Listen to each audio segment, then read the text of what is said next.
Hello, everyone. This week we're taking a look at the Buffalo Bills' dominant victory over the Pittsburgh Steelers to the tune of 38 to 3.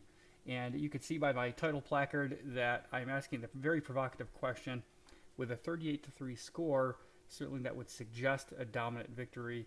But were the Buffalo Bills really that dominant in this victory? Let's take a look. And we're going to start this journey with some drive charts courtesy of ProFootballReference.com. Check out the link in the description. If you're a football fan, highly recommend that site. A lot of praise was handed out to Kenny Pickett in this game for getting over 300 yards in the game, and certainly that is a notable accomplishment. But I want to dive into a little bit of how that happened. And one thing to note about this game, which is very intriguing, is that the Pittsburgh Steelers actually had a 12-minute advantage in time of possession. That's almost an entire quarter of football more than the Buffalo Bills held the ball. So I want to draw your attention to this part of the Bills' drives. Right here we have the length of every single drive that the Buffalo Bills had, and the longest one they had for the day was just over 5 minutes. In bold we have our scoring drives, and let's quickly recap some of these. 1 minute 4 seconds, touchdown. 10 seconds, touchdown. 33 seconds, touchdown. 57 seconds, touchdown. So, while the Buffalo Bills had a ton of points on the board, they did not take a lot of time to get those points overall. Now, what that means is, yes, Kenny Pickett did get over 300 yards, but he did that on 52 passing attempts, which is a fairly low, it's actually incredibly low yards per attempt and yards per completion. So, we get those high volume metrics because the Buffalo Bills offense was getting off the field so quickly that Steelers just had more opportunities to try to put something together. So I'm going to answer my question really right with this first slide. Was it as dominant as 38-3 suggests?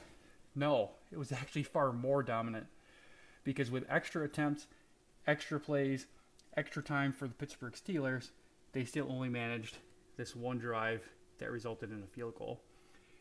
And again, 38-3, absolutely crushing game. And to drive home the point more, what I want to take a look at this week is some missed opportunities to really hammer home this idea that, if anything, with 38 to 3, the Pittsburgh Steelers were a bit lucky. So, right after the first touchdown drive for the Buffalo Bills, they did get the ball right back thanks to a muffed kickoff.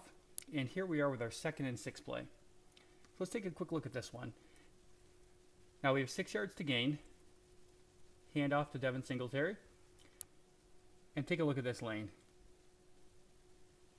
I don't think he needs a whole heck of a lot of help getting some yards. And if this play were to have stood, it would have been an 8-yard carry, which would have resulted in 1st and goal at about the 9-yard line. I'm pausing here, though, to highlight Ryan Bates.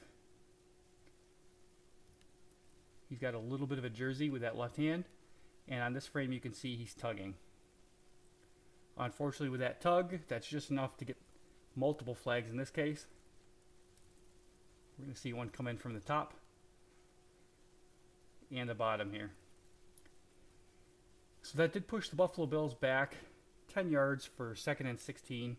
The next play was a quick pass to Stefan Diggs that lost 4, and on 3rd and 20, with a little bit of pressure and some good coverage, Josh Allen just decided to throw the ball away. Ordinarily, from where they were, that'd be an automatic 3 points for Tyler Bass, but the field goal block, courtesy of Cameron Hayward, ruined those plans. But again, points off the board due to a fairly silly, sloppy error on the part of Ryan Bates. Now here we have the following drive on 1st and 10. And I'm not sure what exactly happens with this play. Is Ken Dorsey a genius?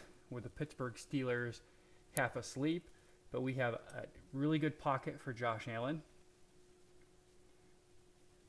We have a stable throwing platform. We have a ball that comes out nice, but a little bit too high and wide for Stefan Diggs.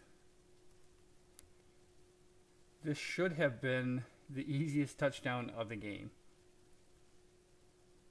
But instead, just through the fingertips, we had a nice Karate Kid action going on there. Next play, we do have another throwaway, thanks to good coverage by the Steelers. And again, points are taken off the board due to a fairly easy mistake. And here's our 3rd and 9 play that I was referencing.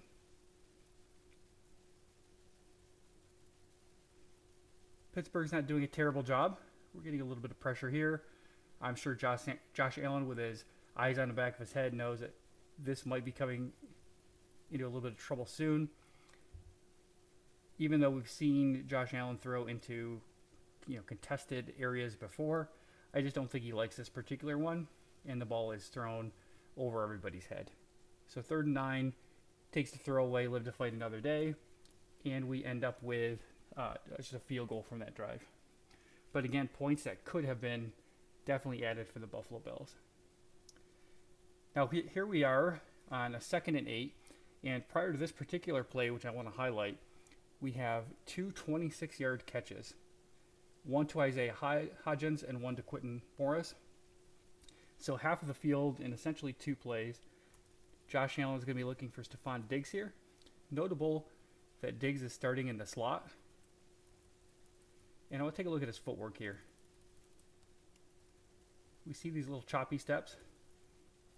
He's setting something up, but this is the frame I want to highlight. We don't see any indication with a lean or any other body mechanics that he is definitively going to break one direction or the other. So right here we have a defender in conflict, and it's not till this step that we see some commitment. And unfortunately, with the timing and chemistry, this is just easy pickings for Stefan Diggs and Josh Allen. And I want to highlight another thing that's been brought up multiple times in the comments this week, and that's Stefan Diggs' uncanny ability to avoid contact. Now, hopefully this will add to the length of his career, which we're all hoping to see for as long as possible. But coming back just a little bit, he has the option to try and gain a little extra space here, but instead just a little shift to the sideline to completely avoid contact. And a little shoulder shrug right at the end. So we're doing well. This drive's going excellent. We have 2 26-yard passes. We have the 18-yard pass right there to Stefan Diggs. Buffalo Bills are looking like they're in excellent shape to put more points on the board. And here we have Gabriel Davis lined up from our old friend Levi Wallace. And we're going to end on a give credit where credit is due kind of play here. We've seen this kind of matchup tons and tons of times from Gabriel Davis. But here's where I want to pause. A lot of people knocked Levi Wallace for his lack of athleticism. And typically speaking, when I was ever in agreement with that, we're talking things like closing speed, acceleration. But when it comes to agility, I want you to take a look at this. Let's go back a few frames. This lean, the look back, the awareness, he's mirroring Gabriel Davis pretty much perfectly. The turn, the twist, the catch, everything. This is just fantastic work by Levi Wallace. If anybody was going to pick off Josh Allen in this game, I'm glad it was him. Hopefully he does well. We're back to our beginning. Again, I want to point out these drives because this is just absolutely preposterous. When you're doing this is hard to stop. Thanks for watching. I'll see you again next week.